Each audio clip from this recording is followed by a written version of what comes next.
जब तक महर्षि वाल्मीकि के आश्रम पर श्री जानकी जी जाएंगी नहीं, तब तक जानकी चरित्र की रचना संभव नहीं है। भगवान श्री राम अपने दरबार में बैठे हैं। भगवान के मित्र उस दरबार में आए। देखिए, घटना तब की है जब राम जी रावण का वध करने के बाद अयोध्या के राजा बनकर बैठे हैं। एक कथा वहां से शुरू हो रही है, ध्यान से समझेंगे इसको। भगवान के मित्र आए और मित्रों ने कहा, प्रभु इस अयोध्या में महारानी श्री सीता जी को लेकर के कुछ अपवाद फैला है। और एक बात और बता दूं, वाल्मीकि रामायण में किसी धोबी की चर्चा नहीं है, ये और ग्रंथों में है।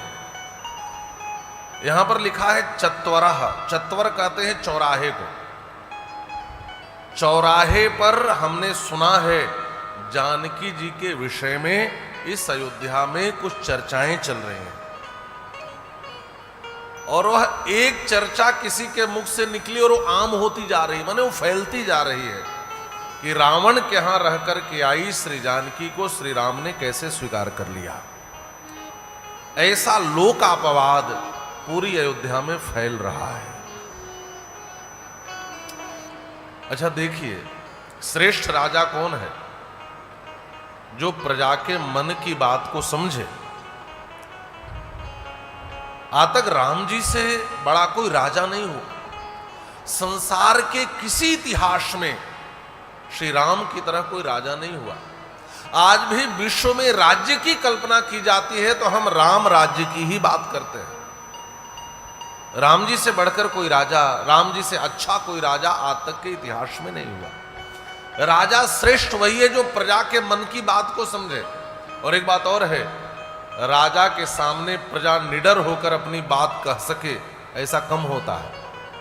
तो राम जी तो वैसे राजा हैं जो प्रजा के मन की बात जानते हैं। राम जी के मित्र धीरे से प्रजाओं के बीच में जाकर घूमते रहते हैं। किसी को कोई कष्ट तो नहीं है, किसी को कोई पीड़ा तो नहीं है। और ये सब राजा के धर्म है। और कुछ राजाओं की ऐसी भी कथा मिलती है जो वेश बदलकर रात में घूमकर प्रजाओं के दुख को देखते थे। राम जी विचार करने लगे, क्या करें। यदि राम जी यह कहें कि मेरी सीता निर्मल है, निर्दोष है, तो अपनी पत्नी के पक्ष में एक पति की दलील हो सकती है, एक राजा का न्याय नहीं हो सकता। ध्यान से समझेंगे। ऐसा क्या करें जिससे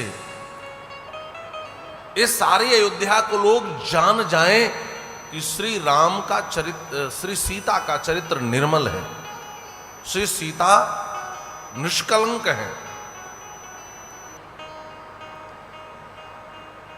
तो ऐसा हम क्या करें? श्री राम ने विचार किया, श्री सीता निर्मल है, यह कोई पवित्र आत्मा कहे, यह कोई शुद्ध अंतःकरण का महात्मा कहे, तो सारी दुनिया इसको स्वीकार करेगी। और भगवान श्री राम ने इसके लिए महर्षि वाल्मीकि को चुना। और भगवान श्री राम ने यह निर्णय लिया कि हमें अपनी सीता को महर्षि वाल्मीकि के आश्रम पर भेज देना चाहिए। और राजा राम का यह निर्णय था कि मुझे सीता का परित्याग करना पड़ेगा। देखिए, रामचरित्र को दो भागों में बांटा जा सकता है या बांटा गया है, आप ऐसा समझ लें। एक राम जी का पूर्व चरित्र है और एक राम जी का उत्तर चरित्र है। राजा बनने के पहले का जो चरित्र है यह पूर्व चरित्र है, और राजा बनने के बाद का जो चरित्र है यह उत्तर चरित्र है। बहुत से ऐसे राम कथा के रचनाकार हुए जिन्होंने पूर्व चरित्र को खूब महत्व दिया, जैसे गोस्वामी श्री तुलसीदास जी ने। और कुछ ऐसे भी रचनाकार हुए जिन्होंने उत्तर चरित्र को महत्व दिया। उसमें एक रचनाकार है, इनका नाम है भवभूति। इनका ग्रंथ ही है, उसका नाम है उत्तर रामचरितम। तो भवभूति लिखते हैं कि भगवान श्री राम ने विचार किया, आराधनाय लोकस्य मुंचतो नास्ति में व्यथा। यदि लोकाराधन के लिए, प्रजाओं की आराधना के लिए, अपनी प्रजा की उपासना के लिए यदि मुझे सीता का भी त्याग करना पड़े तो मैं श्री सीता का भी त्याग करूंगा। एक बात कहूं, उपासना में त्याग होता ही है, बिना त्याग के उपासना नहीं होती। आप लोग अयोध्या आए हैं तो घर का त्याग करके आए हैं कि नहीं? इतने दिन तक काम धाम सब छोड़कर आए हैं, त्याग तो किए ही हैं। बिना त्याग के उपासना नहीं होती। अच्छा, राम जी किसके उपासक हैं? सारी दुनिया तो राम की उपासना करती है। भवभूति कहते हैं राम जी प्रजा की उपासना करते हैं। और कितनी बड़ी बात है। श्रेष्ठ राजा कौन? जो अपने को प्रजा का उपासक समझे। श्रेष्ठ राजा कौन? जो अपने को सेवक समझे, अपने को स्वामी न समझे। और राम राज्य का जो वैशिष्ट है वह यही है कि राम जी अपने को राजा के रूप में नहीं, राम जी अपने को प्रजा के उपासक के रूप में देखते हैं। और वो कहते हैं प्रजा ही मेरी उपास्य है, प्रजा ही मेरी आराध्य है। और उपासना में त्याग होता है। लोगों ने बड़े बड़े त्याग किए। आज राष्ट्र की सेवा के लिए कोई सैनिक अपने प्राण का त्याग करता है तो हम उसे परमवीर चक्र देते हैं। किसके लिए त्याग करता है? राष्ट्र में रहने वाले लोगों के लिए ही तो करता है। प्राण का त्याग कर देना भी आसान है, लेकिन प्राण से बढ़कर अपनी प्रियतमा का त्याग करना कितना कठिन रहा होगा। लेकिन श्री राम ने अपनी प्रजा की उपासना में अपने प्राण से बढ़कर अपनी प्रियतमा प्राण प्रिया श्री सीता जी के भी त्याग का निर्णय ले लिया। आराधनाय लोकस्य मुंचतो नास्ति में व्यथा। और श्री वेदव्यास जी ने राम जी का एक विशेषण लिखा है, ओम नमो भगवते उत्तम श्लोकाय। इसमें लिखते हैं उपासित लोकाय श्री रामचंद्राय। उपासितो लोको एन स उपासित लोकः तस्मै उपासित लोकाय। जिसने लोकोपासना की हो वह राम है। और लोकोपासना में श्री राम ने श्री जानकी जी के भी त्याग का निर्णय ले लिया। भैया लक्ष्मण को बुलाया और कहा, भाई मैं एक आदेश देता हूं, मेरी सीता को लेकर के महर्षि वाल्मीकि के आश्रम पर जाओ और कुछ दूरी पर ही छोड़ करके लौट आओ। एक बात और है, श्री सीता जी गर्भवती है और गर्भवती स्त्री की हर इच्छा का पालन करना, हर इच्छा को पूर्ण करना यह पति का धर्म होता है। आज ही प्रातःकाल श्री राम ने श्री सीता जी से पूछा था, राजकुमारी आपकी कोई इच्छा हो तो मुझे बताओ। महर्षि वाल्मीकि ने उत्तरकांड में लिखा है, श्री जानकी जी ने कहा, मेरी एक ही इच्छा है, तपोवनानि पुण्यानि द्रष्टुमिच्छामि राघव, गंगा तीरोपविष्टानां ऋषीणाम उग्र तेजसाम। राम जी ने पूछा, किमिच्छसि वीरावरारोहो कामः किम क्रियताम तव। आप दोहदावस्था संपन्ना हो, आप गर्भवती हो, आप बताओ आपकी कोई इच्छा हो तो मुझे बताओ। तो श्री जानकी जी ने कहा, मेरी इच्छा है मैं इस अवस्था में जाकर किसी पुण्य वन में, किसी तपोवन में रहूं, गंगा के तीर पर किसी उग्र तेजस्वी महात्मा की सन्निधि में रहूं, मैं पुण्यात्माओं का दर्शन करूं, मैं वन में निवास करूं, किसी पुण्य वन में रहूं, मेरे मन की यही इच्छा है। अच्छा, एक बात और है कि यदि हम चाहते हैं कि हमारी जो संतान है, हमारी जो संतति है, वह श्रेष्ठ बने, अपनी संतति को श्रेष्ठ बनाने में सबसे महती भूमिका माता और पिता की ही होती है, और पिता की अपेक्षा मां की भूमिका सर्वाधिक होती है। एक बात और समझने योग्य है कि पुत्र का निर्माण कब से आरंभ होता है, पुत्र की शिक्षा कब से आरंभ होती है। कहा, जब कोई पुत्र या पुत्री, जब कोई संतान गर्भ में आ जाए तो वहीं से उसका निर्माण आरंभ हो जाता है। और मैं इस बात को बारंबार सुनाता भी हूं। एक बार एक विदेशी ने कहा कि आपके भारत में शिक्षा विलंब से शुरू होती है। हमारे यहां तो 4-5 वर्ष के बच्चे स्कूल में पढ़ने के लिए भेज दिए जाते हैं। अब तो भारत में भी प्ले स्कूल आदि खोल दिए गए। नहीं, पहले जब बालक 6 वर्ष का हो जाए तब उसको पढ़ने के लिए भेजते थे।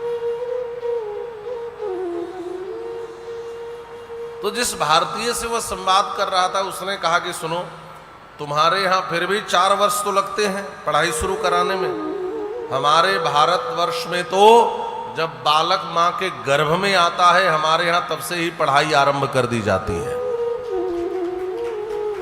और आप सबको विदित है, अभिमन्यु ने चक्रव्यूह भेदन की कला कहां सीखी थी? मां के गर्भ में, मां के पेट में। अष्टावक्र ने इतना ज्ञान कहां पाया? मां के पेट में ही।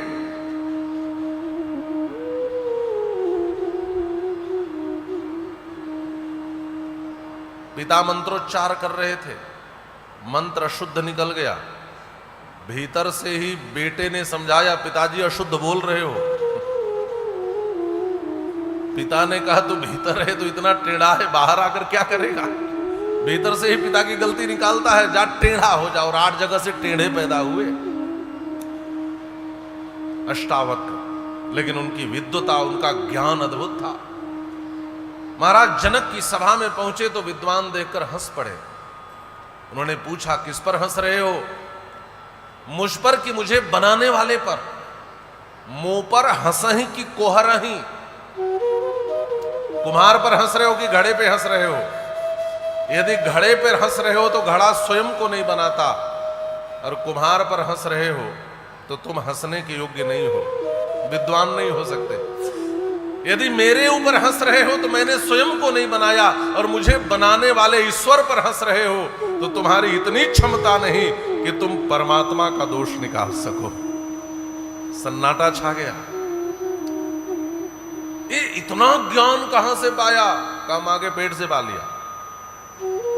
जब प्रहलाद जी अपने मित्रों को उपदेश करने लगे, श्रीमद् भागवत के सप्तम स्कंद को गंभीरता से सुनना और उस प्रसंग को जरूर सुनना जो दैत्य बालकों को प्रहलाद जी ने शिक्षा दी है।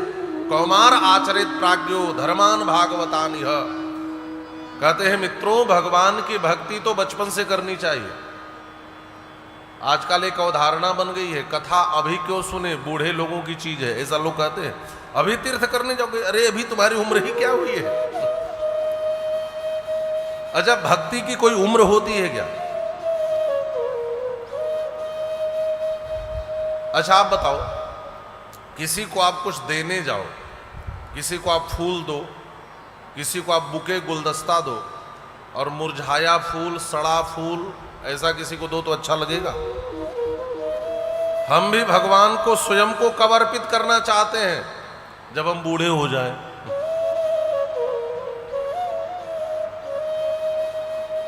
अपनी उत्तम से उत्तम वस्तु को ईश्वर को दान करना चाहिए, अर्पित करना चाहिए। गोपियां क्यों महत्वपूर्ण हो गई? व्यक्ति को अपनी युवावस्था सबसे प्रिय होती है, और गोपियों ने तो अपनी युवावस्था को भी श्री कृष्ण को अर्पित कर दिया। प्रहलाद जी कहते कौमार आचरित प्राज्ञो धर्मान भागवतानि। हमारी जो भक्ति है वह बचपन से ही होनी चाहिए। और क्या सुंदर उपदेश दिया।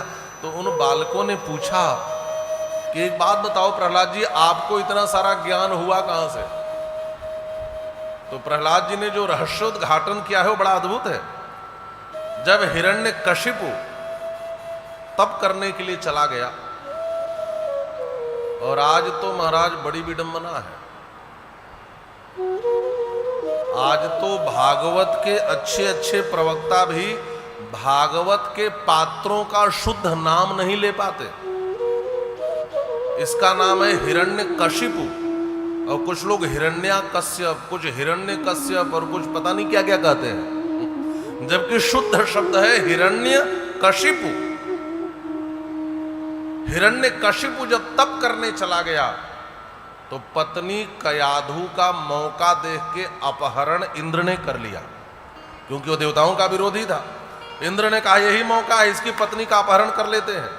और जब अपहरण करके जाने लगे, कयाधु जी अच्छी थी, रास्ते में देवर्षि नारद ने रोका, कहा रुको, तुम्हें पता भी है तुम किसका अपहरण करके ले जा रहे हो? इसके गर्भ में जो बालक है वो महाभागवत है। इंद्र, तुम इस कयाधु को स्पर्श भी करोगे तो नष्ट हो जाओगे। इसके गर्भ में सवई महाभागवतो, महाभागवत प्रहलाद जी हैं। भगवान के भक्त हुए, भागवत हुए, लेकिन प्रहलाद जी अद्वितीय भागवत हैं, अद्वितीय भागवत। दैत्य कुल में पैदा हुए हैं, लेकिन इनकी भक्ति चरमोत्कर्ष की भक्ति है। हमारा अद्भुत भक्ति है इनकी। इसलिए महाभागवतों का जहां परिगणन किया गया वहां पहला नाम प्रहलाद जी का ही है।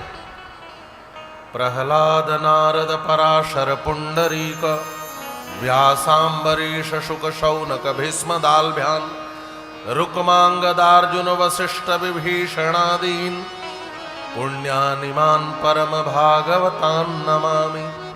पहला नाम प्रहलाद का है। तो देवर्षि नारद ने कयाधु जी को छुड़ा लिया और ला करके अपने आश्रम में रख लिया। और कयाधु जी ने भी क्या किया, जितने 1000 वर्ष तक ये तप करता रहा हिरण्यकशिपु, अपने बालक को इन्होंने जन्म ही नहीं दिया, अपने गर्भ में ही धारण की रही। उतने 1000 वर्ष मां के पेट में ही पड़े रहे प्रहलाद जी। ऐसी क्षमता थी उस कयाधु में। और भी आपने भागवत में सुना होगा, हिरण्याक्ष और हिरण्यकशिपु को मां दिति ने भी 100 वर्ष गर्भ में रखा, पैदा ही नहीं कर रही थी। जानती थी दोनों बड़े दुष्ट होंगे, बताया था महर्षि कश्यप ने। तो उतने 1000 वर्ष पेट में ही रखी, और देवर्षि नारद के आश्रम पर रहती थी। और देवर्षि नारद का नित्य सत्संग चलता था, और रोज बैठ करके कथा और सत्संग सुनती थी। और गर्भ के भीतर बैठे प्रहलाद जी इन सारी चीजों को सुना करते थे। और वो कहते हैं कि मैं तो मां के पेट में ही बैठ करके सब कुछ सीख लिया, सब कुछ जान लिया। इसीलिए जब हिरण्यकशिपु ने डांटा शुक्राचार्य जी के बेटों को, संड और अमर्क को डांट करके कहा, किसने सिखाया मेरे बेटे को ये सब, कौन पढ़ाता है नवधा भक्ति?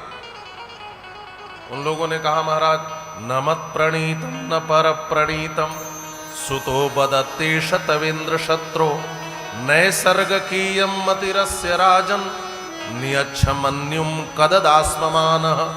न मैंने पढ़ाया न किसी और ने पढ़ाया, ये तो सब पढ़ पढ़ा के पैदा ही हुआ है महाराज। ऐसा लगता है इसकी नैसर्गिकी बुद्धि, नेचुरल ज्ञान है इसका, जो किसी ने नहीं पढ़ाया। ऐसा लगता है ये सारा पढ़ लिख के ही पैदा हुआ है। इसका मतलब है शिक्षा तो तब से ही आरंभ हो जाती है जब से कोई संतान मां की गर्भ में आ जाए। उस समय माताओं को क्या करना चाहिए, ध्यान से समझेंगे।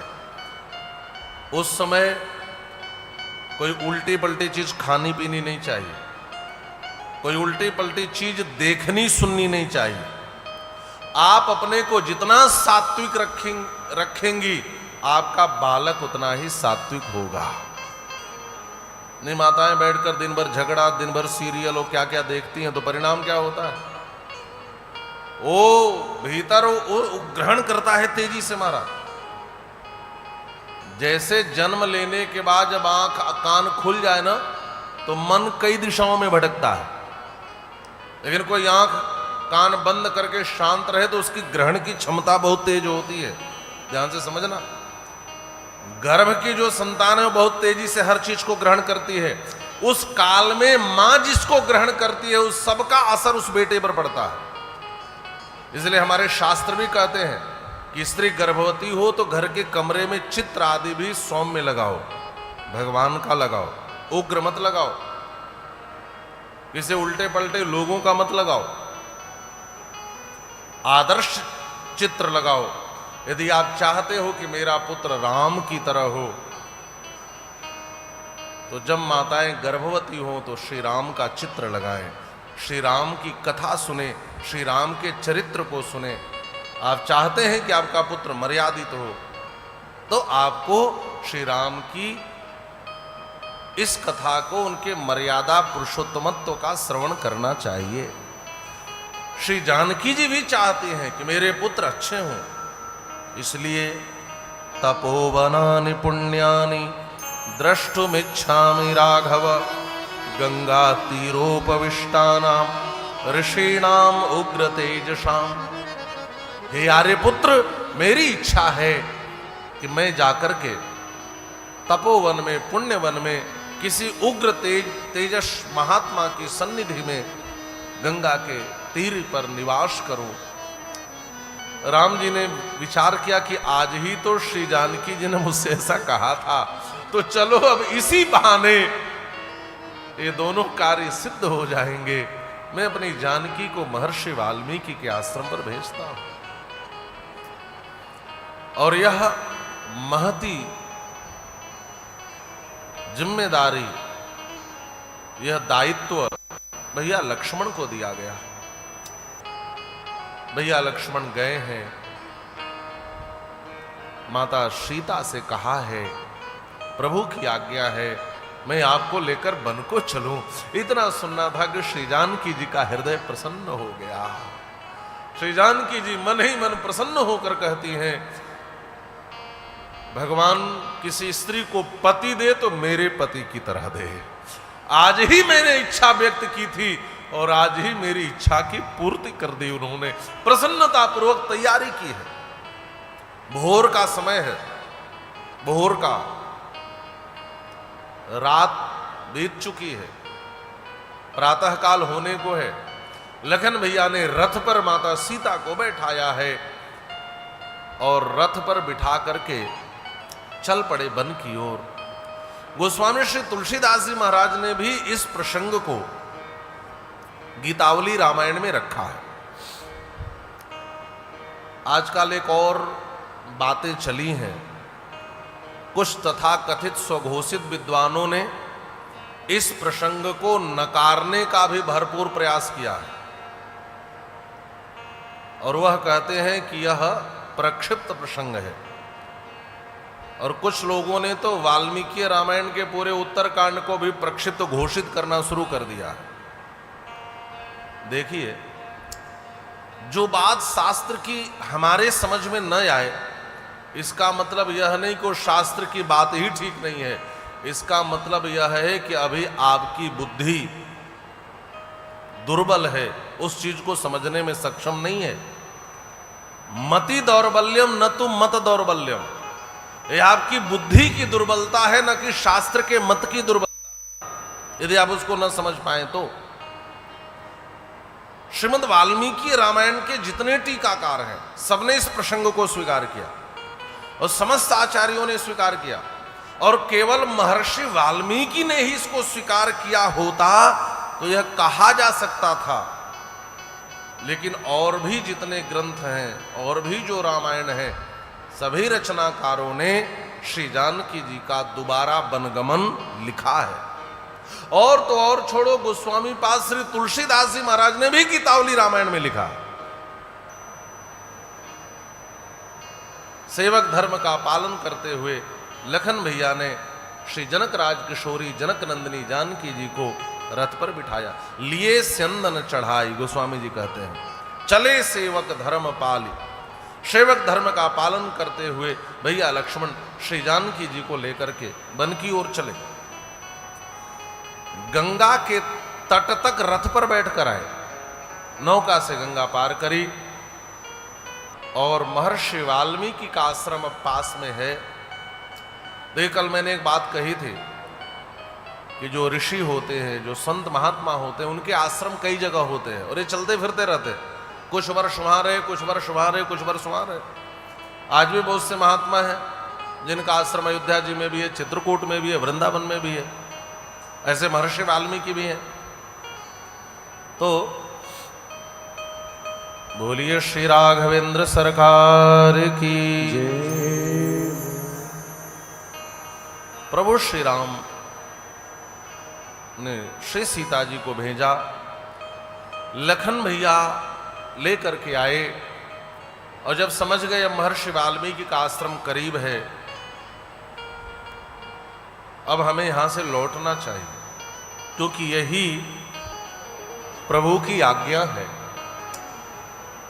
लेकिन कठिन स्थिति तब हो गई लखन भैया की जब लखन भैया यह सोचने लगे कि मैं कैसे सूचना दूं मां जानकी को कि प्रभु ने आपका परित्याग किया है। ये सबसे कठिन घड़ी है लखन भैया के जीवन की।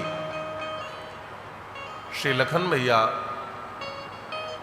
सोचने लगे कैसे कहूं कि राघव भैया ने आपका परित्याग किया है, लेकिन आज्ञा का पालन तो करना ही है।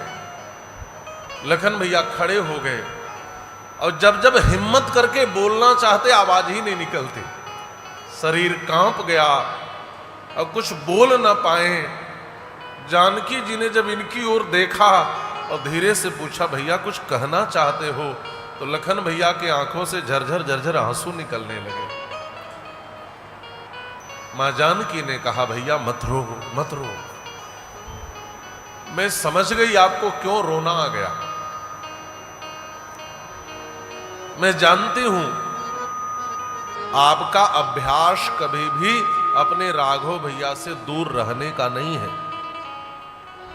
और आप एक पाएंगे संपूर्ण रामायण की कथा में, रामायण का हर पात्र श्री राम प्रभु से दूर हो जाता है, लेकिन लखन भैया एक ऐसे पात्र हैं जो अपने राघव भैया से कभी दूर नहीं हुए। कल की कथा में बताऊंगा, छोटे हैं लखन भैया और इनका पलंग भी दूर लग जाए तो रात भर भैया लक्ष्मण को नींद नहीं आती। और लखन भैया को तो छोड़ो, राम जी भी रोते रहते हैं, नचते न बिना निद्राम लभते पुरुषोत्तम। बचपन में जो दोनों भाई छोटे थे तब ये अलग सो तक नहीं पाते थे। राम जी बिना लक्ष्मण के एक और भोजन नहीं कर पाते थे, इतना प्रेम है इन दोनों भाइयों में, कभी दूर नहीं हुए। और हर पात्र दूर हुआ, भैया भरत दूर हो गए, हनुमान जी दूर हुए। अरे और को तो छोड़ो, इनकी सहधर्मचरी अर्धांगिनी श्री सीता जी भी दूर हो गए, रावण ने अपहरण कर लिया था। लेकिन एक ऐसे पात्र भैया लक्ष्मण हैं जो अपने राघव प्रभु से कभी दूर नहीं हुए, कभी दूर नहीं। श्री जानकी जी को यह लगा कि यह इसलिए रो रहे हैं कि वो अपने राघव भैया से दूर आए हैं, अब मेरे साथ कुछ दिन इनको वन में रहना, इसलिए रोना आ रहा होगा। तो जानकी जी कहती हैं, भैया मत रो, मैं समझ गई आपको अपने भैया से अलग रहने का अभ्यास नहीं है, तो अब मैंने भी निर्णय ले लिया, मैं ज्यादा दिन नहीं रुकूंगी। सुनो, बस 2-4 दिन इस वन में रहकर मैं भी लौट चलूंगी। और लखन भैया इस बात को सुने तो और फफक कर रोने लगे कि मैं कैसे कहूं कि राघव भैया ने मां आपका त्याग कर दिया है, मैं कैसे कहूं, मैं कैसे कहूं। लेकिन कहना तो है ही। लखन भैया बैठ गए, चरणों की ओर मस्तक झुकाया, हाथ जोड़े और कहते हैं, मां लोकापवाद के भय से अयोध्या में आपको लेकर एक चर्चा आरंभ हो गई, आपके विषय में। आपके चरित्र को लेकर चर्चा चल रही है। आपके विषय में एक अपवाद फैला है और उस लोकापवाद के भय से राघव भैया ने आपका परित्याग किया है। मुझे आज्ञा दी है मैं इस स्थल तक छोड़कर लौट जाऊं। इतना कहा, चरणों में प्रणाम किया, हिम्मत नहीं पड़ी कि वापस श्री जानकी जी की ओर देख भी सके। दौड़ते हुए आए और धड़ाम से नौका में गिर पड़े। नौका दूसरी दिशा की ओर चल पड़ी। लखन भैया जोर जोर से रोते हुए दूसरी दिशा की ओर चले गए। जनक नंदिनी श्री जानकी जी ने जब प्रभु के इस कठोर आदेश को सुना तो कांप गई। उन्होंने कल्पना भी नहीं की थी कि इसके पीछे ऐसी ऐसी बात हुई है। श्री जानकी जी सोचने लगी, अब मुझे क्या करना चाहिए। एक स्त्री के जीवन की सबसे कठिन स्थिति क्या हो सकती है? इससे कठिन स्थिति एक स्त्री के जीवन में आ नहीं सकती। समाज उस स्त्री के ऊपर कलंक लगा दे। ध्यान से समझना, समाज उस स्त्री को कलंकित कर दे और उसका पति उसका परित्याग कर दे। किसी भी स्त्री के जीवन में इससे कठिन स्थिति नहीं हो सकती है। मां जानकी सोचने लगी, मैं कहां जाऊंगी, मैं किसके पास जाऊंगी?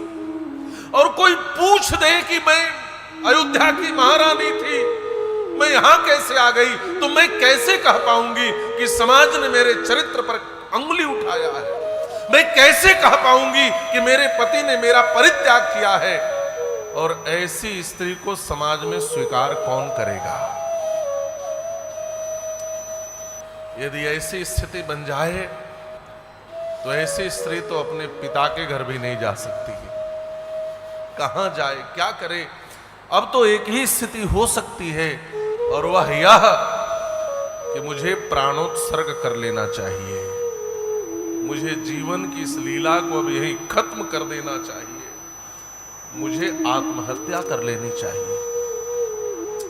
यह विचार करके श्री जानकी जी फिर गंगा के तट पर वापस लौटी।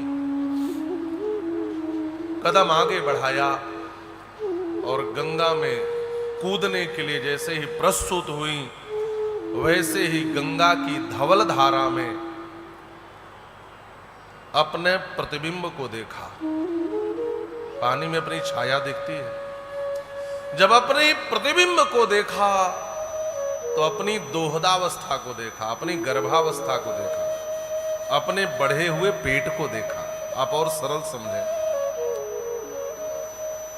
और जैसे ही अपने इस स्थिति को देखा तो जो पांव आगे बढ़ाई थी कूदने के लिए, तुरंत पीछे खींच लिया। क्यों? श्री जानकी जी ने सोचा, कोई भी अपने प्राण के परित्याग के लिए तो स्वतंत्र हो सकता है, लेकिन किसी और के प्राण को लेने के लिए स्वतंत्र नहीं हो सकता। यदि आज मैं गंगा में कूद गई तो मैं अपने ही प्राण नहीं लूंगी, मेरे गर्भ में जो है मैं उसका भी प्राण ले लूंगी। इसका अधिकार मुझे नहीं है। हाय, मैं तो मरने के लिए भी स्वतंत्र नहीं हूं। इस पीड़ा का अनुभव कर रही हैं।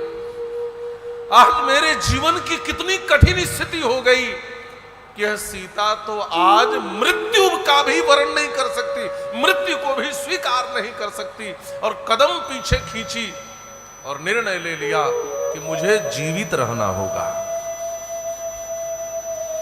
मुझे जीवित रहना होगा। इसलिए कहा दो कार्य के लिए। पहला कार्य इसको जन्म देने के लिए जो मेरे गर्भ में है। दूसरा कार्य आर्यपुत्र श्री राम को अयोध्या का सुयोग्य उत्तराधिकारी देने के लिए। यदि आज मैं कूद गई तो मेरे साथ श्री राम का वंश भी नष्ट हो जाएगा। ध्यान से सुनना, एक स्त्री का इतना उदात्त चरित्र आपने सुना नहीं होगा। आज जब हम मां सीता की बात करते हैं, जब हम श्री सावित्री की बात करते हैं, मां अनुसुईया की बात करते हैं, यदि हम पातिव्रत्य धर्म को देखते हैं तो हमें श्री सीता के समान कोई स्त्री दिखेगी नहीं। ध्यान से सुनना, इन कठिन परिस्थितियों में भी अपने जीवन को किस रूप में देखना समझना चाहिए और हमें कैसे धैर्य को रखना चाहिए, श्री सीता जी के चरित्र से आप सीखना। इतनी कठिन परिस्थिति है, जानकी जी ने निर्णय लिया मैं इसलिए जीवन धारण करूंगी क्योंकि मुझे राम को ही पुत्र नहीं देना है, मुझे अयोध्या जैसी नगरी को एक सुयोग्य उत्तराधिकारी भी देना है। ये जिम्मेदारी बड़ी है, क्योंकि उस समय की परंपरा थी, यह दिनकर कुल रीति सुहाई, जेठ स्वामी सेवक लघु भाई। सूर्य वंश की परंपरा थी, जो ज्येष्ठ पुत्र होता था वह सिंहासन का अधिकारी होता था, उत्तराधिकारी होता था। आज मैं डूब गई तो मेरे साथ राम का वंश डूब जाएगा। मैं इसलिए जीवित रहूंगी, अपने लिए नहीं, मैं अपने श्री राम के लिए जीवित रहूंगी। यही तो समर्पण है एक पत्नी का महाराज। ध्यान से समझना, श्री सीता के जीवन को किसी ने समझा है तो श्री राम ने समझा है, और श्री राम को किसी ने समझा है तो माता सीता ने समझा है। आज कुछ लोग श्री राम पर भी प्रश्न उठा सकते हैं, और उठाया भी है। कई काव्यकारों ने तो लिखा है। एक भोजपुरी काव्य लिखने वाले श्री चंद्रशेखर मिश्र ने एक सीता नामक खंड काव्य लिखा। उन्होंने उसमें लिखा है कि ऊ बन गईले तो तू बन गईलू, तू बन गईलू काहे ना आइले। इसका अर्थ यह है कि जब श्री राम बन को गए तो आप धर्म निभाते हुए उनके पीछे पीछे बन को गई, लेकिन जब आपको बन भेजा गया तो श्री राम धर्म निभाते हुए आपके पीछे पीछे क्यों नहीं आए? श्री राम पर भी प्रश्न उठाया लोगों ने। धर्म का पालन तो दोनों ओर से होना चाहिए, लेकिन आप इस पूरी कथा गाथा में यह पाएंगे श्री सीता जी ने कभी श्री राम को लेकर के कुछ नहीं कहा। इसका मतलब यह है श्री राम की व्यवस्था, श्री राम के धर्म को दुनिया भले न समझे, लेकिन श्री सीता जी ठीक ठीक समझती हैं, ठीक ठीक समझती हैं। मैं उसी श्री राम के लिए जीवन धारण करूंगी, उसी राम को वंशज देने के लिए जीवन धारण करूंगी जिस राम ने मेरा परित्याग किया है। यह समर्पण है। और हमारे दाक्षिणात्याचार्य कहते हैं श्री राम और श्री सीता जी के 3 वियोग हुए। पूरी राम कथा में 3 बार वियोग, विश्लेष, विरह इन लोगों में हुआ। पहला वियोग हुआ दंडकारण्य में, जब रावण ने माता सीता का अपहरण कर लिया। दूसरा वियोग हुआ जब श्री राम ने महर्षि वाल्मीकि के आश्रम के पास श्री सीता जी को भेज दिया। और तीसरा वियोग होगा आगे, जब श्री मां जानकी कहेंगी तथा में माधवी देवी विवरम दातु मरहषि। हे मां पृथ्वी, यदि मैं मन वचन कर्म से श्री राम को छोड़कर कभी किसी का चिंतन न की हूं, तो हे मां पृथ्वी मुझे अपनी गोद में जगह दो। और धरती फट जाती है और श्री सीता जी गोद में चली जाती है। अभी कथा आएगी आगे, नवम दिवस की कथा में। तो ये तीसरा वियोग हुआ। इन तीनों वियोगों का 3 तात्पर्य है, ध्यान से समझेंगे। 3 वियोग के 3 तात्पर्य हैं। हमारी लक्ष्मी जी अकारत्रय संपन्ना है। आकारात्रय संपन्नाम अरविंद निवासिनीम अशेष जगदीशित्रीम वंदे वरद वल्लभाम। 3 आकार क्या है इसकी चर्चा हम आगे करेंगे, लेकिन इन तीनों विश्लेषों का तात्पर्य क्या है इसकी चर्चा हमें समझनी चाहिए। आचार्य स्वामी श्री लोकाचार्य जी महाराज लिखते हैं कि प्रथम विश्लेषः कृपा पक्ष प्रकाशनार्थम। जो जानकी जी का पहला विश्लेष है राम जी का, यह कृपा पक्ष को प्रकाशित करने के लिए हुआ। श्री जानकी जी लंका में रहने वाले दुष्ट जीवों पर कृपा करने के लिए लंका को गईं। नहीं, रावण में इतनी सामर्थ्य नहीं थी जो जानकी जी का हरण कर सके। क्यों गई? का अच्छे जीवों का उद्धार तो राम जी कर देंगे, लेकिन दुष्ट जीवों का उद्धार कैसे होगा? मां की दृष्टि में बेटा हर कोई है, चाहे अच्छा हो चाहे बुरा हो। बुरा बेटा भी तो मां का बेटा ही होता है। इसलिए श्री जानकी जी ने लंका जाकर उन दुष्टों का उद्धार कराने का निर्णय लिया। ये जानकी जी की कृपा है। तो कृपा पक्ष को प्रकाशित करने के लिए जनक नंदिनी का पहला वियोग हुआ राम जी से।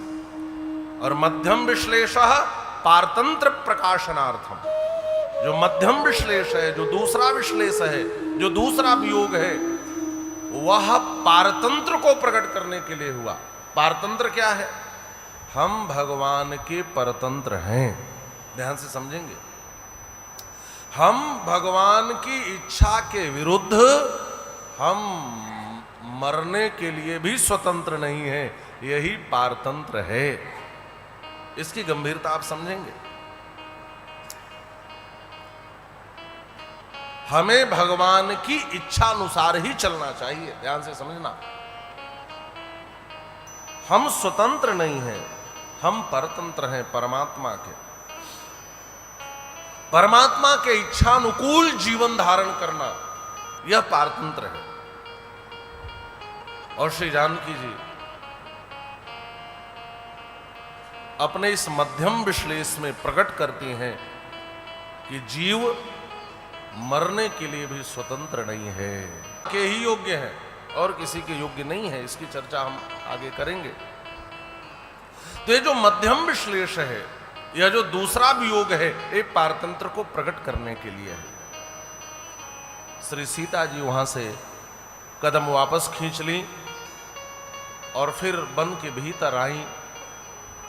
एक झरना झर रहा था, उसी के पास बैठ गई और इनकी आंखों से भी आंसुओं का झरना बहने लगा। झरझर झरझर आंसू गिरने लगे और सोचने लगी, मैं कहां जाऊं? मुझे कौन स्वीकार करेगा? मुझे कौन आश्रय देगा?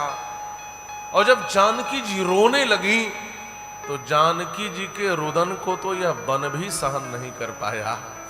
वन के वृक्षों के पत्ते झड़झड़ करके गिरने लगे। प्रवाहित होते हुए प्रभावित होता हुआ पवन भी शांत हो गया। जानकी जी को रोते देखकर वन के पशु पक्षी भी आंसू बहाने लगे, मानो पूरा वन ही इनके साथ रो उठा। इधर महर्षि वाल्मीकि अपने आश्रम में बैठकर नेत्र बंद करके श्री राम के चरित्र को देखना चाहते हैं, लेकिन बंद आंखों में श्री राम नहीं दिखाई दे रहे। बंद आंखों में रोती बिलखती बिसोरती बिलाप करती श्री जानकी जी का दर्शन होने लगा। तपसा लगी दिखने लगी, वो भी रोती हुई। महर्षि वाल्मीकि ने घबरा करके आंखें खोल दी। जब आंख खोला तो क्या देखा? आश्रमवासी सब सामने हाथ जोड़कर खड़े होकर रो रहे हैं। पूरा वन रो रहा है। महर्षि वाल्मीकि ने पूछा, क्या हुआ? आश्रमवासियों ने कहा, कोई देवी आई है। हे महर्षि, वह इतना रो रही है, इतना रो रही है, उनके रुदन को देखकर पूरा वन रो रहा है। उनके लिए आपकी क्या आज्ञा है? महर्षि वाल्मीकि ने कहा, मैं स्वयं उनके पास जाऊंगा। और महर्षि वाल्मीकि वहां से उठे और उठ करके दौड़ पड़े। श्री जानकी जी ने एक महात्मा को, एक महर्षि को अपनी ओर आते देखा। महाराज, जानकी जी सोचने लगी, इस महात्मा ने कहीं पूछ दिया कि आप अयोध्या से कैसे आ गए? मैं कैसे कहूंगी कि समाज ने मेरे ऊपर एक कलंक लगाया है? मैं कैसे कहूंगी कि मेरे पति ने मेरा परित्याग कर दिया है? मैं कैसे कहूंगी? लेकिन महर्षि वाल्मीकि दूर से ही कहते हैं, बेटी तुम चिंता मत करो, मैं तुमसे कुछ भी नहीं पूछूंगा, मुझे सब कुछ पता है। मैंने आंख बंद करके ब्रह्मा जी की कृपा से तुम्हारे सारे जीवन को देख लिया है। मैं कुछ भी नहीं पूछूंगा, तुम मत चिंता करो। यह कहते कहते महर्षि वाल्मीकि की आंखों से आंसू गिरने लगे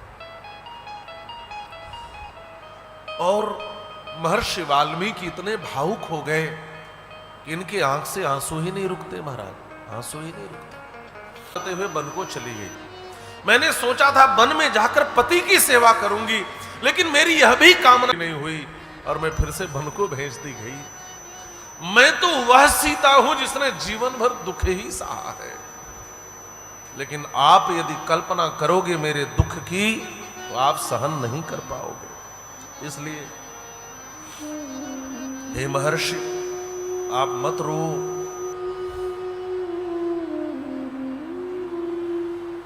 महर्षि वाल्मीकि कहते हैं, बेटी तुम मत रो, मत रो। मुझे पता है तुम क्या सोच रही हो। तुम यही सोच रही हो मैं कहां जाऊंगी। तुम यह सोच रही हो मुझे कौन आश्रय देगा। चिंता मत करो, जिसको संसार में कोई आश्रय नहीं देता उसको महात्मा आश्रय देते हैं। मैं तुम्हें ले चलूंगा, तुम मेरे आश्रम पर रहोगे। और गहराई से विचार करें तो परमात्मा भी यदि किसी को त्याग दे तो भी महात्मा उसको आश्रय देकर स्वीकार कर लेते हैं। महाराज आश्रय देकर स्वीकार कर लेते। मैं तुम्हें अपने घर रखूंगा। महाराज श्री जनक और महाराज श्री दशरथ दोनों मेरे आत्मीय हैं। महाराज श्री दशरथ मेरे मित्र हैं। हाँ, महर्षि वाल्मीकि महाराज दशरथ को अपना मित्र मानते थे, मित्र कहते हैं। तुम चाहो तो अपने पिता का घर समझकर मेरे आश्रम में रहो, और तुम चाहो तो अपने ससुर का घर समझकर मेरे आश्रम में रहो। बेटी, यह मेरा आश्रम तुम्हारे लिए है। आओ, रोना छोड़ो, मेरे आश्रम में चलो। तो आप कल्पना करें, जानकी जी स्नेह को, इस प्यार को पाकर और फपक कर रोने लगी। महर्षि वाल्मीकि श्री जानकी जी को लेकर अपने आश्रम में आए। आश्रम उसे कहते हैं जहां आकर के जीवन का सारा श्रम समाप्त हो जाए, जीवन की सारी क्लांतता समाप्त हो जाए, जहां आकर जीवन की सारी पीड़ा समाप्त हो जाए, उसको कहते हैं आश्रम। महर्षि वाल्मीकि लेकर आए और एक कुटिया दे दी। श्री जानकी जी इस कुटिया के भीतर बैठी। एक बात और कहूं, प्रभु श्री राम ने श्री जानकी जी को वन भेज तो दिया, और यह राजा धर्म का पालन करते हुए भेजा है, लेकिन ऐसा भी वर्णन मिलता है कि श्री राम ने भी पलंग पर शयन करना छोड़ दिया। श्री राम जी भी धरती पर सोने लगे। श्री राम जी फल फूल ग्रहण करने लगे। मेरी सीता ऐसे वन में रहती होंगी तो अब आज के बाद यह राम भी वैसा ही जीवन अयोध्या में रहते हुए धारण करेंगे। और इन दोनों के प्रेम को यह दोनों ही समझ सकते हैं महाराज, और संसार में कोई समझ नहीं सकता। पति पत्नी के प्रेम को एक दूसरे ही समझ सकते हैं। दोनों एक दूसरे के वियोग का अनुभव कर रहे हैं और दोनों एक दूसरे के वियोग में रोते हैं। वियोगियों की दशा क्या होती है, श्री सूरदास जी ने वर्णन किया है। आपने गोपियों के प्रेम विरह का वर्णन पढ़ा सुना होगा। सूरदास जी ने एक रचना की है, निस्दिन बरसत नयन हमारे।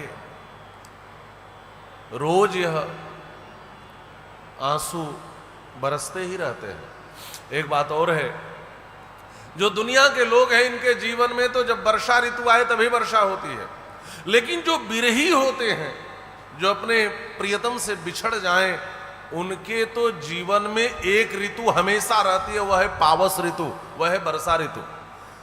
और यहां पर कोई बरसात बाहर से नहीं होती, यहाँ तो भीतर से बरसात होती है, यहाँ तो विरह के बादल हृदय में उठते हैं, हिचकियों की बिजलियां चमकती हैं और आंसू के बूंदों की बरसाही होने लगती है, पूरा शरीर भीग जाता है। और यह वर्षा इतनी तेज होती है कि व्यक्ति जिस धरती पे खड़ा रहे वह धरती भीग जाती है, मिट्टी पंख बने कीचड़ बन जाता है और अपने ही आंसुओं के कीचड़ में अपने ही पांव उलझ जाते हैं। बिरही की दशा तो यही होती है। सूरदास अब डूबत हैं ब्रज काहे न ले तो बार। बिरहियों की यही दशा होती है। श्री जानकी जी श्री राम विरह का अनुभव करके, श्री राम विरह का अनुभव करते हुए महर्षि वाल्मीकि के आश्रम पर कुटिया में निवास कर रही हैं।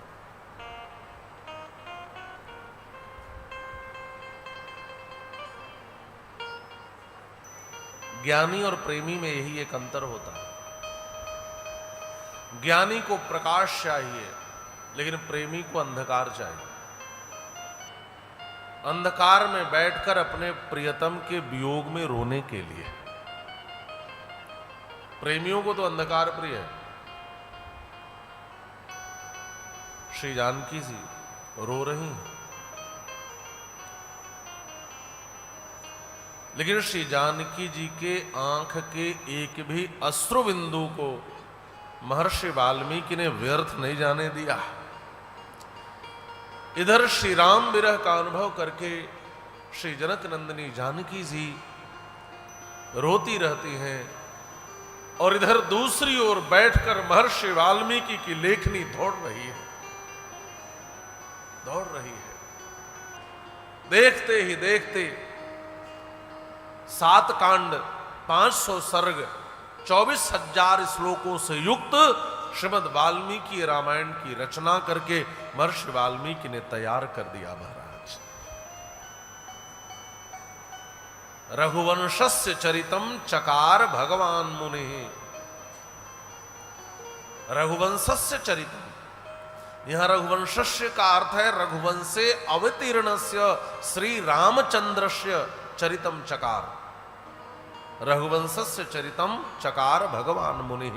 रघुवंश का चरित्र का मतलब रघुवंश में उत्पन्न राम जी के चरित्र की रचना करके महर्षि वाल्मीकि ने तैयार कर दिया। लेकिन यहां महर्षि वाल्मीकि के लिए जिस शब्द का प्रयोग है भगवान मुनि, यहां महर्षि वाल्मीकि का विशेषण है भगवान। भगवान का तात्पर्य होता है ऐश्वर्य संपन्न। जो श्री जानकी चरित्र की रचना कर दे उसमें भगवत्ता आ जाती है, ऐश्वर्य आ जाता है। जिस पर लक्ष्मी जी की कृपा हो जाए वह तो ऐश्वर्यवान हो ही जाता है, इसलिए भगवान मुनि। और दूसरा अर्थ यह भी है कि मानो इस रामायण की रचना महर्षि वाल्मीकि ने नहीं की, मानो भगवान ही महर्षि वाल्मीकि के भीतर बैठकर जानकी चरित्र की रचना कर रहे थे। रघुवंशस्य चरितम चकार भगवान मुनि। भगवान ही मानो महर्षि वाल्मीकि के हृदय में बैठकर जानकी चरित्र लिख डाले, रचना हो गई। श्रीमद् वाल्मीकि रामायण क्या है? का यह महर्षि वाल्मीकि का काव्य कमंडलु है। 2 बार 2 कमंडलों से 2 धारा प्रवाहित हुई। ध्यान से समझना। भगवान श्री हरि के चरण प्रक्षालित जल को अपने कमंडल में लेकर के ब्रह्मा जी ने कमंडल से गंगा की धारा बहाई थी। श्री हरि के चरण प्रक्षालित जल को अपने कमंडल में लेकर ब्रह्मा जी ने गंगा की धारा बहाई थी और महर्षि वाल्मीकि ने श्री सीता जी के आंसुओं को अपने काव्य कमंडलों में लेकर के राम कथा की गंगा की एक नई धारा बहाई है। यह वाल्मीकि रामायण और कुछ नहीं है, यह जानकी जी के अश्रु बिंदु ही है जो इस रामायण रूपी काव्य कमंडलों में महर्षि वाल्मीकि ने भर करके रखा है। इसके एक एक अक्षर श्री जानकी जी के अश्रु बिंदु है। अश्रु बिंदु रचना हो गई। महर्षि वाल्मीकि को एक चिंता हो गई, इस वाल्मीकि रामायण को पढ़ेगा कौन और इसको जन जन तक पहुंचाएगा कौन। चिंतयामास कोन्वेत प्रयुञ्ज्यादिति प्रभु।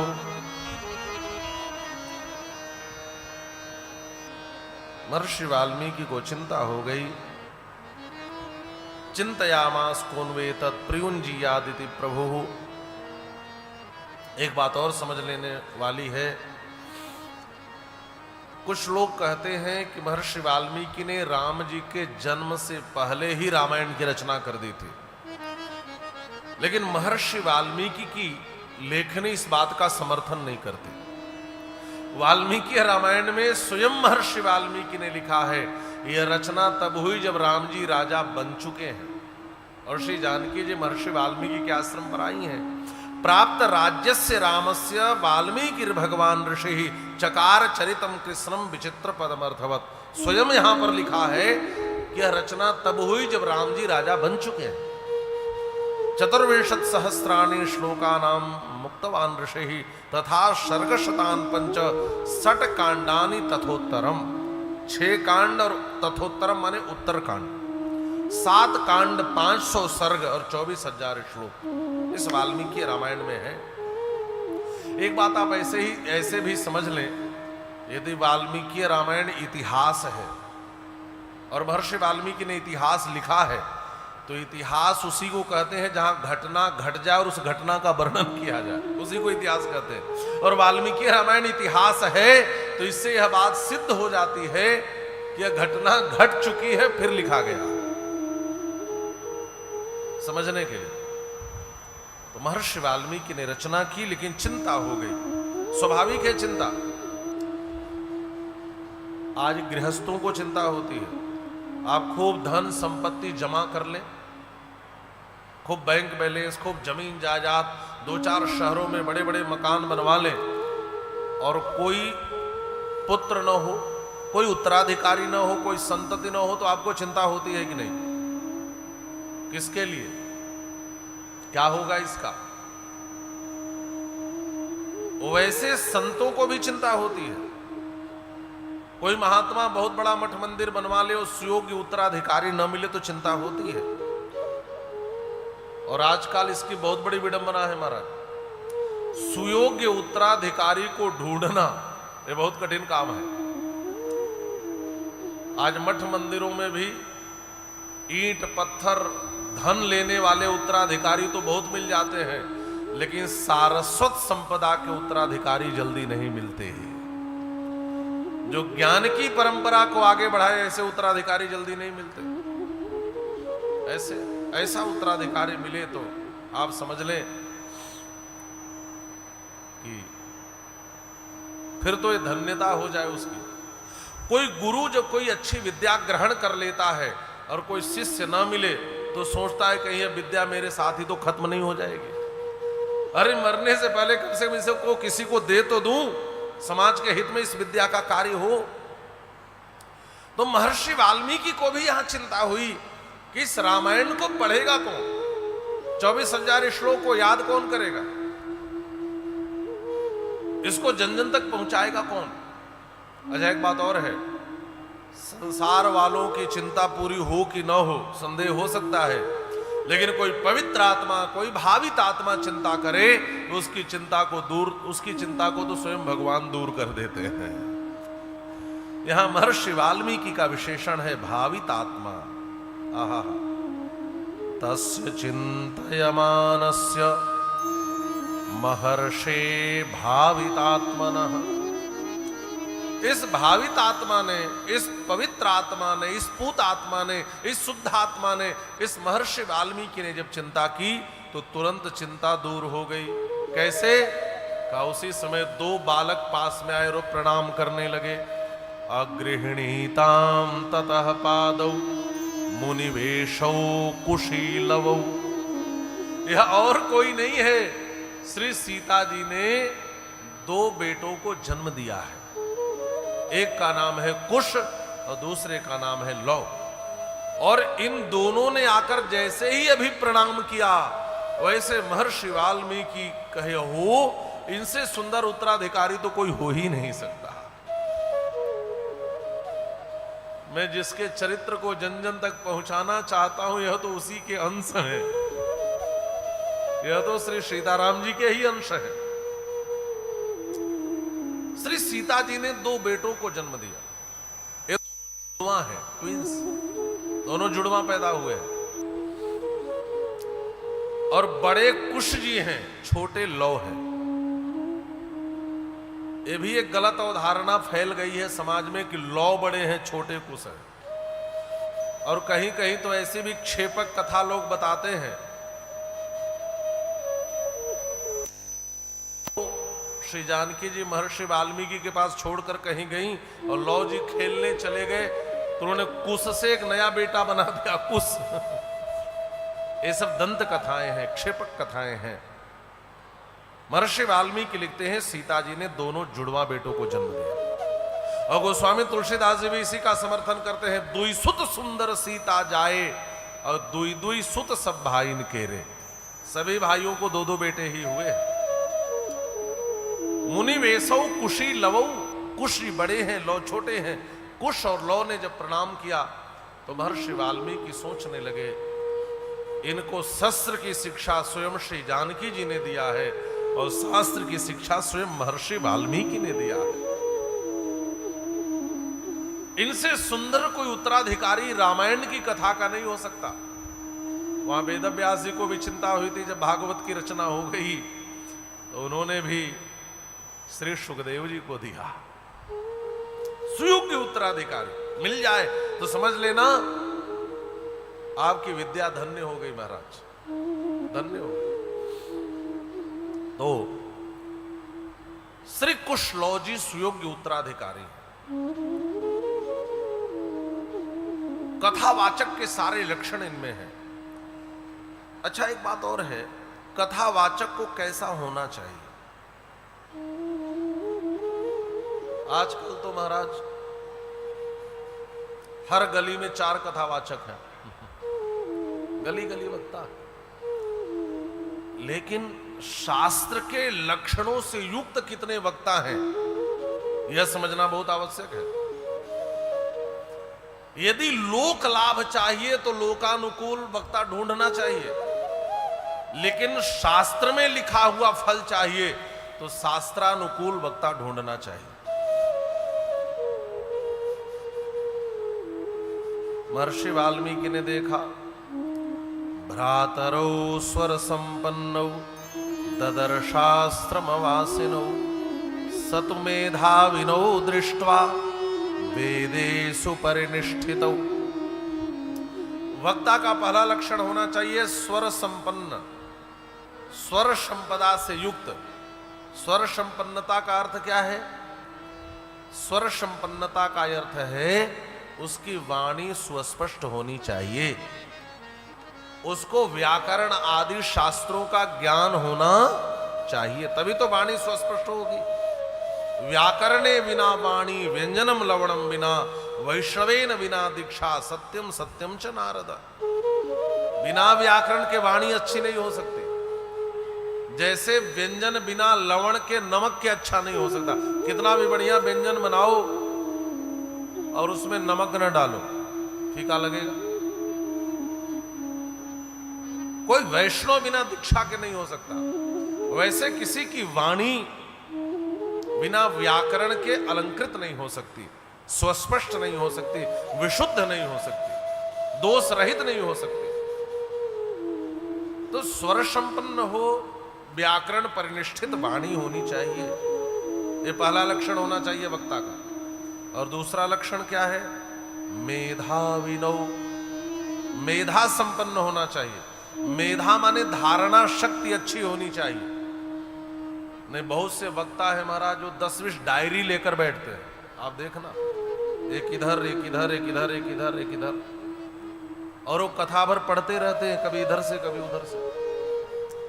वक्ता को मेधा संपन्न होना चाहिए, उसकी धारणा शक्ति अच्छी होनी चाहिए। और तीसरा का वेदेषु परिनिष्ठित, वेद में निष्ठा होनी चाहिए। वह जो भी बोले वह वेद सिद्धांत के अनुकूल हो, वेद प्रतिकूल न बोल जाए। और आप देखते होंगे बहुत से लोग पहले बोलते हैं, बाद में क्षमा मांगते हैं, और कुछ भी बोल देते हैं। हमारा कुछ भी, कोई बोध नहीं है। कभी कोई राधा जी को लेकर बोल देता है, कभी कोई किसी को लेकर बोल देता है, कभी कोई उनको लेकर बोल देता है। वाणी पर संयम हो, और आप जो भी बोले वह वेद के सिद्धांत के अनुकूल हो। ध्यान से समझेंगे, श्रुति सम्मत हो, वेद विरुद्ध मत बोलो, शास्त्र सम्मत वाणी बोलो। आप जो बोल रहे हो वह शास्त्रानुकूल है कि नहीं, इस पर विचार करो। बिना पढ़ी हुई बातें, सुनी सुनाई बातें इतनी फैलती चली जाती हैं कि क्या कहा जाए। व्हाट्सएप पर एक बार लोगों ने फैला दिया कि जन्मोत्सव सही है, हनुमत जयंती शब्द सही नहीं है। तो ऐसे ऐसे तमाम चीजें जो है चलती रहती हैं। और ऐसे ऐसे ज्ञानी हो गए हैं, वो यूट्यूब का 2 मिनट में वीडियो बनाते हैं उल्टा पलटा। शास्त्र का कोई बोध नहीं है, शास्त्र से कुछ लेना देना नहीं है। छोटे छोटे बच्चे अपने नाम के आगे शास्त्री लिख लेते हैं, कोई पूछता भी नहीं भैया डिग्री मिली भी है आपको। शास्त्री यह डिग्री बीए के समकक्ष होती है संस्कृत यूनिवर्सिटी में। आचार्य यह डिग्री एमए के समकक्ष होती है। अभी उम्र ही है 12 साल की और नाम के आगे लिख दिया शास्त्री। अभी हाई स्कूल भी पास नहीं किया, नाम के आगे आचार्य। वो तो मनमानी है महाराज, अपने से चाहे जितनी बड़ी बड़ी उपाधियां लगा लो। वस्तुतः वक्ता ऐसा होना चाहिए जिसको शास्त्र का ज्ञान होना चाहिए। और भी बड़ी बड़ी विडंबनाएं हैं। हम लिखते तो जरूर है श्रीमद् भागवत कथा ज्ञान यज्ञ, लेकिन ज्ञान यज्ञ नहीं होता, वह गीत यज्ञ होता है। हर 10 मिनट पर कोई ना कोई गीत, हर 10 मिनट पर कोई ना कोई नाच, हर 10 मिनट पर कोई ना कोई तमाशे, हर 10 मिनट पर कोई नई झांकी। हम कहते हैं यदि झांकी ही करनी हो तो बढ़िया रासलीला रामलीला देखो, पूरी झांकी देखो। अधूरी क्यों? यदि भजन ही सुनना हो तो कोई अच्छे गायक को बुला लो, अनूप जलोटा को बुलाओ, हंसराज रघुवंशी को बुलाओ। अरे कोई अच्छे गायक को बुलाकर ठाठ से खूब सुन लो। लेकिन ज्ञान यज्ञ में तो ज्ञान की चर्चा होनी चाहिए। ज्ञान यज्ञ में तो ज्ञान की चर्चा गौण न हो जाए। तो आज कथा ज्ञान यज्ञ न होकर गीत यज्ञ, झांकी यज्ञ, नाच यज्ञ, ये सब होता जा रहा है। ये भी एक बड़ी विडंबना है। और समस्या यह है, आजकल अयोध्या वृंदावन में आते हैं सब वक्ता, छोटे छोटे बच्चे पढ़ने के लिए। और आपको बताऊं तो आश्चर्य होगा, ये वक्ता व्याकरण आदि शास्त्र पढ़ने पर ध्यान कम देते हैं, ये हारमोनियम सीखने पर ध्यान ज्यादा देते हैं हमारा। क्योंकि उनको पता है लोग केवल गीत सुनना चाहते हैं। और विडंबना यह है कि वो शास्त्र छोड़कर वह संगीत सीखते हैं। यह भी एक बड़ी विडंबना। और कुछ लोग तो ऐसे हैं, पल्लवग्राही ज्ञान कहते हैं ना, पल्लवग्राही, वो थोड़ा थोड़ा 2-4 श्लोक पूरे रट लिए, बस उतना ही है। और यह भी विडंबना है कि श्लोक भी शुद्ध नहीं पढ़ते। और कभी कभी तो ऐसा देखा जाता है कि वह देख देख करके भी शुद्ध नहीं पढ़ पाते। और जो भागवत देख करके भी श्लोक शुद्ध न पढ़ सके, ऐसे वक्ता को तो व्यासपीठ पर बैठने का अधिकार नहीं ही है महाराज, जो देख करके भी शुद्ध उच्चारण न करे। तो ये सब लक्षण होने चाहिए। और शास्त्रों में तो और लक्षण बताए गए, भागवत में भी, भागवत के महात्मा, ये सब मापदंड है। विरक्तो वैष्णव विप्रो वेद शास्त्र विशुद्धिकृत दृष्टांत कुशलो धीरा वक्ता कार्योत निष्प्रिय। वेद शास्त्र विशुद्धिकृत, वेद शास्त्र का विशुद्ध ज्ञान होना आवश्यक है। सब कुछ का ज्ञान है और वेद शास्त्र का ही ज्ञान नहीं। जिस कथा को कहने आए हैं उसका ही ज्ञान नहीं। और आपको महान आश्चर्य होगा, बहुत से वक्ता तो शुरू से अंत तक रामायण और भागवत की हिंदी भी पढ़े नहीं होते, और जब कोई कुछ पूछ देता है तो आश्चर्य करते हैं कि इसमें यह भी लिखा है क्या। यह भी बड़ा आश्चर्य होता है महाराज। तो यहां पर सतु मेधाविनो दृष्ट्वा वेदेषु परिनिष्ठितौ। अच्छा आ जाए, वेदेषु परिनिष्ठितौ, वेद में उसकी निष्ठा होनी चाहिए। ध्यान से समझेंगे, वेद परिनिष्ठित वाणी होनी चाहिए।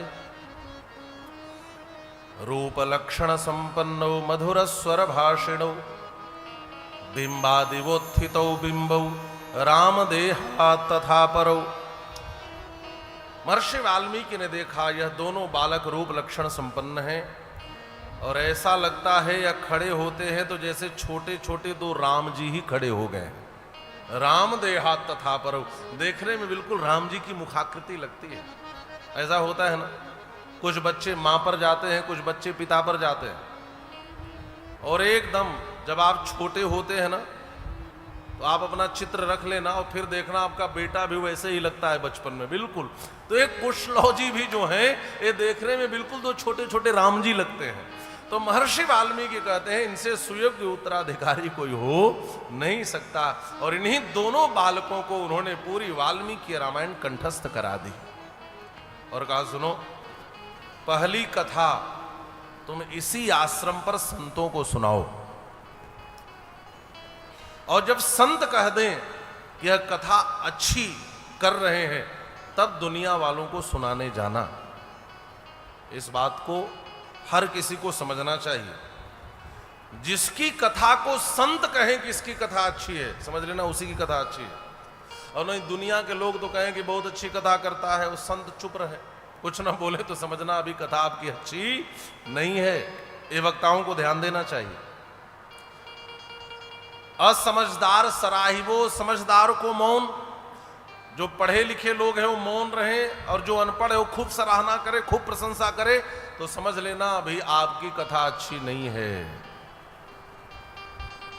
इसलिए हमारी अयोध्या की जो परंपरा है आज भी, यहां जब कोई वक्ता कथा तैयार करता है, ग्रंथ तैयार करता है, तो सबसे पहले संतों को सुनाता है, संतों को। और महर्षि वाल्मीकि ने कहा पहला गान इस काव्य का यहां संतों के मध्य में करो। आहा, जैसे दोनों बालक बैठे कथा का गान करने के लिए, अपनी एक तंत्री को, वीणा के तारों को झंकृत करते हुए वाल्मीकि रामायण के श्लोकों का गान जब शुरू किया तो सुनने वाले अभिभूत हो गए महाराज। एक संत कहते हैं अहो सुनो सुनो, अहो गीतस्य माधुर्यम। देखो तो इन दोनों बालकों की वाणी में कितना मिठास है, कितना माधुर्य है। एक संत कहते हैं देखो तो चिर निवृत्त मप्येतत् प्रत्यक्षम इव दर्शितम। इस घटना को घटे कितने वर्ष बीत गए, लेकिन ये बालक जब उसका वर्णन करते हैं तो ऐसा नहीं लगता कि हम सुन रहे हैं, ऐसा लगता है हम अपने आंखों से उसको देख रहे हैं। और जो सच्चा वक्ता होता है वह केवल कथा सुनाता नहीं है, वह कथा के चित्र को ऐसा आपके समक्ष प्रस्तुत करता है कि आपको लगने लगता है कि हम सुन नहीं रहे हैं, हम तो राम जी के इन घटनाओं को आंखों से देख रहे हैं। हाँ महाराज, श्रेष्ठ वक्ता उस काल के चित्र को आपके समक्ष ला करके उपस्थापित कर देता है। कुशलौ जी ऐसा ही वर्णन करते हैं, चिर निवृत्तमप्येतत् प्रत्यक्षम इव दर्शितम। कथा पूरी हो गई। अच्छा, एक और बात है कि जिससे कथा सुनी जाए उसको कुछ न कुछ देना चाहिए। ऐसे कथा के बदले क्या दिया जा सकता है? कथा का कोई मूल्यांकन तो हो नहीं सकता। क्या कोई मूल्यांकन करेगा किसी भी चीज का? कोई वक्ता अपने जीवन भर की पूरी कमाई वह 3 घंटे में आपके सामने परोस देता है, उसका कोई मूल्य हो सकता है क्या? उसका मूल्यांकन नहीं हो सकता। इसलिए गोपियां कहती हैं गोपी गीत में, तव कथामृतम तप्त जीवनम कवि भी रीडितम कल्मषापहम। श्रवण मंगलम श्रीमदाततम भुवि गृणन्ति ते भूरिदा जनाः। भूरिदा जनाः, वह जन निश्चित ही प्रशंसा के योग्य हैं कान्हा जो आपकी कथामृत का दान करते हैं। प्राण का दान से बढ़कर के कथा का दान है महाराज। यह कथा कितने संतप्त हृदयों के प्राण के परिरक्षण के लिए है। यह कथामृत भीतर उतर गई तो संतप्त जीवन को बड़ा सुकून मिलता है, और जो कथामृत का दान करता है उससे प्रशंसनीय कोई व्यक्ति हो ही नहीं सकता है। भूरिदा जनाः। तो इन महात्माओं के पास देने के लिए क्या है? बोलिए श्री राघवेंद्र सरकार की जय। अभी आप लोग इधर ही देखिए, हाँ हमें सब दिख रहा है यहां से, और कोई वहां भी हिलता डुलता है तो ध्यान उधर ही चला जाता है ना। अच्छा एक बात और है, आप जितना ध्यान से सुनेंगे ना यह बात उतनी ही अच्छी तरीके से आत्मसात होगी। और एक बात और बता दूं, श्रीमद् वाल्मीकि रामायण के इसमें कोई आत्मश्लाघा की बात नहीं है।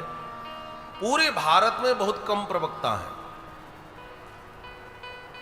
यह बड़ी अनमोल कृति है, जल्दी सुनने को नहीं मिलती, और कथाएं तो मिलेंगी, इसलिए थोड़ा सा ध्यान से और गंभीरता से आप इसको सुने।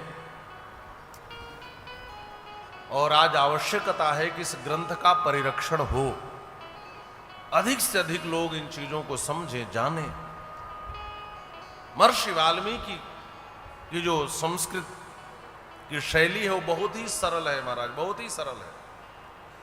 थोड़ा भी तत्सम शब्दों का ज्ञान हो तो आपको सहज ही अर्थबोध हो जाए। तो कथा कहां चल रही थी? आप तो बातचीत कर रही हैं कोई बात नहीं। कल ही मैंने कहा था कि श्रोताओं को तपस्वी होना पड़ेगा, है ना। अब आप विचार करो कि ऋषि महर्षि कैसे इतनी तपस्या करते थे। आप तो पंखा की हवा तेज कहां लगे हम वहीं पे जाकर के अपने को रखें इसी प्रयास में है। तो कोई नहीं, अब तो आप मान लो कि हम भी यहां 3 घंटे तप के लिए बैठे हैं कोई नहीं। बोलिए श्री राघवेंद्र सरकार की जय, श्रीमद् वाल्मीकि रामायण की जय। तो जिससे हम कथा सुने उसे कुछ देना चाहिए। इसका कोई निर्धारण नहीं है कि इतना दे यही दे, क्योंकि अनमोल है। अच्छा, इन संतों ने क्या दिया बस आप इतना सुने। बड़ा बड़ा आनंदमय प्रसंग है। एक संत सोचने लगे कि भाई हम तो महात्मा, हमारे पास तो कोई धन संपत्ति है नहीं, लेकिन इतनी सुंदर कथा इन बालकों ने सुनाई है, हमें कुछ देना चाहिए। तो जब कथा पूरी हुई तो एक संत आए और उन्होंने कहा, हे राम कथा के अनुपम गायकों, तुमने इतनी अच्छी कथा सुनाई है कि देने के लिए मेरे पास कुछ भी नहीं है, लेकिन लो मेरे पास जो है मैं वह देता हूं। इस कथा सुनाने के बदले में मेरा कमंडल ले लो। एक ने मूंज दी, एक ने मेखला दी, एक ने अपना उत्तरीय जो ऊपर ओढ़े हुए वस्त्र थे उसी को उड़ा दिया। और आपको आश्चर्य होगा, एक ऐसे महात्मा थे जिनके शरीर पर केवल एक लंगोटी थी और कुछ भी नहीं था। यहां पर लिखा है कौपीनम अपरो मुनि। कौपीन माने लंगोटी पहने थे। वो भी सोचते हैं कुछ दूं, तो धीरे से उन्होंने लंगोटी उतारी और धीरे से दे दिया, कहा यही ले लो, मेरे पास और कुछ भी नहीं है। और थोड़ी गहराई से समझेंगे इस प्रसंग को। ऐसे भी महात्मा थे जिनके शरीर पर लंगोटी भी नहीं थी। अब ये कौन थे? सनकादि महात्मा भी हैं जो हमारा नंगे धड़ंगे चलते 5-5 वर्ष के बालक की तरह, इनकी उम्र नहीं बढ़ती। कदाचित यही रहे हों, यहां पर नाम तो स्पष्ट नहीं लिखा है। ऐसे महात्मा भी कथा सुन रहे थे जिनके शरीर पर कोई व्यसन नहीं था, लेकिन रामचरित्र सुनने का व्यसन था। एक भी वसन नहीं, लेकिन रामचरित्र सुनने का व्यसन। ऐसे भी लोग हैं जिनको सूचना मिल जाए कि कथा होने वाली है, फिर दुनिया की कोई शक्ति उनको रोक नहीं सकती है महाराज।